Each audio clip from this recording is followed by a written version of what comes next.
said, we got a very special guest today in the house today, man. Listen, his name has come up on a few episodes, and we talk about these legendary labels, man, and these classic albums that came out, and these independent, startups, man, that started right here in the H, that started from something small and made a big impact on the world, man, and definitely the city for sure, state, the whole South. But today's guest is the CEO of KMJ Records. If you're wondering who KMJ Records is, if you're familiar with the Zero self-titled album, you're familiar with the Life album and, some of the other releases, the Zero Tolerance, and you're familiar with Big Mello's last album, you're familiar with Cliche. Hey, man, Eugene Brooks, what's going on? How you feeling? Man, good to be here. Man, thanks for coming through, man. Yes. So did I miss everybody? I know it was Big Mello, you had Zero, you had Cliche. The Gorilla Mob album, the Resurrect Gorilla Mob, very important, yeah. Tony Montana. That's about it. Yeah. That's about it. Yeah. I know you have the book, the Half Black, Half White. Yeah. And we talk a little bit about, growing up biracial in California in like the 70s, you know what I mean? Yeah. Talk how that was, man, growing up. So, I didn't really let a lot of people know my background when I was in the music business for several reasons. But growing up biracial, and there was some male sexual abuse that I endured when I was younger, which is another subject we're gonna touch on, because that shit going on now.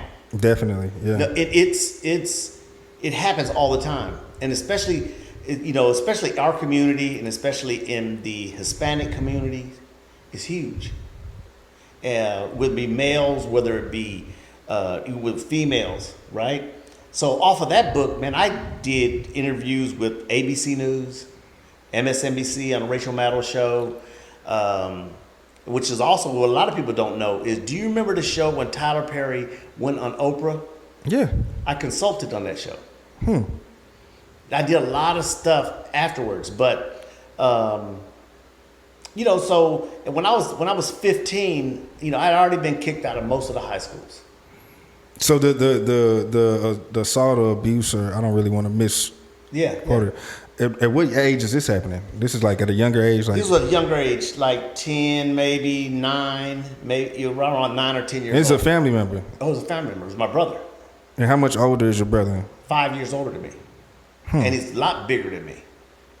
And I told my mom, which normally happens in most families, but see, my mom, first of all, she was a white woman, and my dad black. Everybody in my house was chasing one thing, and that was love. Everybody. It was my mom's second marriage. She was chasing love. So kind of like most families, they say, well, that's just, that's dad. Don't. So that's how it was kind of brushed under the rug. That's how it was all brushed under the table. And even though she knew, but nobody wanted to disturb the house. And Did you tell your dad this, or you just talked to your mom about this? I just talked to my mom. My dad wasn't that kind of. My dad was a pimp, and my mom was a hoe. Yeah. Real. And so I knew what he was. My dad was about one thing and one thing only: money. That's it. That's the only thing, which is okay. He taught me a lot of good things, but it was about the money. But a lot of the values, that I got weren't given to me by him. It was another black man when I went to treatment, he taught me how to be a black man, and he taught me how, more importantly, to be a loving and caring human being. Because I always walked around my dad's philosophy. Whoever had the most money, everybody gonna motherfucking mine. You gonna mine. I will buy you out. I will do whatever the fuck I want to do to you. And that wasn't a good thing. So at 15, I was at the house and my dad said something. I was like, no. And he was like, well, nigga, you can get the fuck out. Bet. And I left the house when I was 15. So cause I saw a picture of you, man, and you look hella young, but you had a chain on, had the little chronic leaf on there, man. Yeah. How early did you start getting into like weed and all that? Oh, I started smoking when I was around 11 or 12. How do you get weed at 11, 12 years old? Your older brother I as lived well? in California. Oh, Cali, yeah. That's You weird, know, so, but the first time I smoked weed, it gave me that escape. The first time I smoked weed, I was like, I have found what I've been looking for my whole life. Was the abuse still going on by the time you were that age, or it was a No, thing of the past? it ended. Okay. You know, but then, you know, I was abused also too, basically by my father, just the physical and emotional abuse. Cause my dad had a body shop, a paint and body shop, and we used to work when we were young, 9, 10 years old.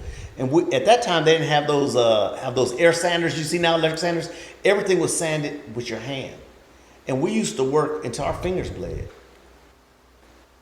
Now, every Friday we go to the pizza place, we go get a 6-pack of beer, and then that's how we got paid. So when I was 11, 12 years old, I was making $200 a week. He was about that money. Yeah. But he believed in also, nigga, you work, that's your money. So when I left the house, I came back, not to the house, but I came back and I was still working with him. And by that time, they didn't have the GED, they had the California High School Proficiency Test. And I was always smart. So I took it, and at 15, I had my high school diploma. So I was working with him during the day, and I was painting all the lowriders. Wait. So you're 15. You're not living at home, but you're still working with your dad. Yeah. So where are you going for shelter and all that? Well, I had friends, some white boys, right? And they're, you know, white folks. They can have friends over and stay. They didn't care, you know. But I was 6 months. Yeah, I was shuffling out of there. But then, so I did that for about 6, 7 months. Yeah. I was just bullshitting with 6 months, but you for real. Like, No, yeah, it was about 6, 7 months. Yeah. But then I started, like, after I stopped working with my dad during the day, I was taking side jobs at night. Painting lowriders, because I was good. At a young age, I was really good. So I was taking side jobs. So when I was 16, I was making $1,500, $1,600 a week. Damn. Getting all the weed I wanted. Like all the meth. Because at that time, So you got into that? Yes, at that time I was snorting crank. We called it crank, which nowadays they call it meth. But it was I was snorting. I was heavy in the drugs. But I knew, you know, and maybe around 70 is when all these gangs really started forming. I can remember when it was the first gangs like Crips were just forming, and people my age were getting into it. And see, I was shot across the side of the head when I was 15, 16. Wrong place, wrong time, or what happened? Well, yeah, wrong place, wrong time. They wasn't out for me. It just happened. But all my life I've had favor. But I was painting everybody's car. I knew everybody. I knew all the niggas in the hood, all the essays, and my nickname at the time was Nudie. So I knew everybody, which allowed you access to these things. It allowed me access to these things, and I could go anywhere I wanted. Yeah. I can go on the Mexican side of town, fucking with hoes. I could go on the black side of town. I just did whatever I wanted to do because I was cool with everybody. They was coming to me to get all their cars painted. It was crazy. Donnie Houston.